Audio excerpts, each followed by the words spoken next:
মাজুলী সংস্কৃতি দলং সম্পূৰ্ণ হৈ উঠিলে মাজুলীৰ স্বাভিমান সাংস্কৃতিক সুৰক্ষা যাতে 100% ৰক্ষিত হয় তাৰ প্ৰতি ব্যৱস্থা ল'বলৈ চৰকাৰৰ প্ৰতি আহ্বান মনোজ কুমাৰ গোস্বামী ৰাজ্যৰ বিশিষ্ট সাংবাদিক সাহিত্যিক গল্পকাৰ তথা নিবন্ধকাৰ মনোজ কুমাৰ গোস্বামী আজি মাজুলী সংবাদকৰ্মীৰ লগতে একাংশ বিশিষ্ট ব্যক্তিৰে এটি মত বিনিময় অনুষ্ঠানত অংশগ্ৰহণ কৰে মাজুলী গড়মূৰস্থিত গড়মূৰ প্ৰেছ ক্লাবত অনুষ্ঠিত উক্ত কাৰ্যসূচী আৰম্ভণিতে বন্তি প্ৰজ্বলন কৰে প্ৰভাত বৰা বুঢ়াভকতে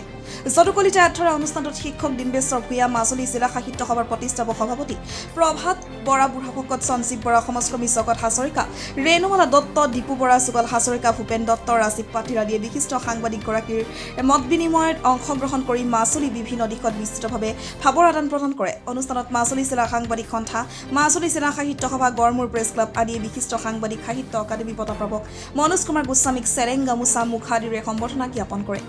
মাজুলী জিলা লেখিকা সমাৰোহ সমিতিৰ প্ৰতিষ্ঠাপক সভানেত্ৰী মিনতী শইকীয়াই কেইবাখনো গ্ৰন্থৰে মনোজ কুমাৰ গোস্বামীক আদৰণি জনায় অনুষ্ঠানত মনোজ কুমাৰ গোস্বামীয়ে মাজুলী সংস্কৃতি নিৰ্মীয়মান দলং সম্পূৰ্ণ হৈ উঠিলে মাজুলীৰ স্বাভিমান মাজুলীৰ সাংস্কৃতিক সুৰক্ষা যাতে 100% ৰক্ষিত হয়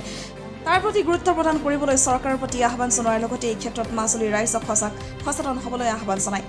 গোস্বামীয়ে মফচলীয় সংবাদকৰ্মীসকল সংবাদ প্ৰতিষ্ঠাৰ মূল মেৰুদণ্ড বুলি উল্লেখ কৰি এই মফচলীয় সংবাদকৰ্মীসকল আজি প্ৰাপ্য সন্মান আৰু অধিকাৰৰ পৰা বঞ্চিত হৈ থকা বুলি ব্যক্ত কৰে আজি নৱপ্ৰজন্ম বহুলাংশী কিতাপ বাতৰি কাকত আদি অধ্যয়নৰ পৰা বিৰত থকা বিষয়ত উদ্বেগ প্ৰকাশ কৰি গোস্বামীয়ে পঢ়াৰ পৰিৱেশ এটা পুনৰ ঘূৰি আহিব বুলি আশা প্ৰকাশ কৰে নিউজ টেক্স ৰিপৰ্ট বিগ নিউজ মাজুলীলৈ মাজে মাজে আহি আছোঁ হয়তো অলপ দৌৰা হৈছে কিন্তু আজি ইয়াত আহি পেলাই বিশেষকৈ গড়মূৰৰ প্ৰেছ ক্লাবত আহি পেলাই মাজুলীৰ যিখিনি বৌদ্ধিক জগত যিসকলে মাজুলীলৈ সদায় চিন্তা কৰে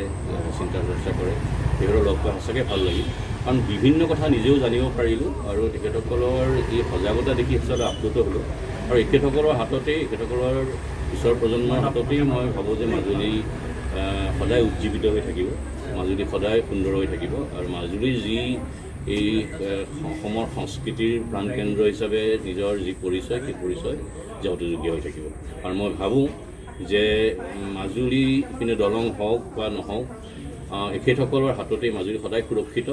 কাৰণ এখেতসকলৰ যি সজাগতা সেই সজাগতাই মাজুলীক আন কোনো অপশক্তিৰ হাতত তুলি নিদিয়ে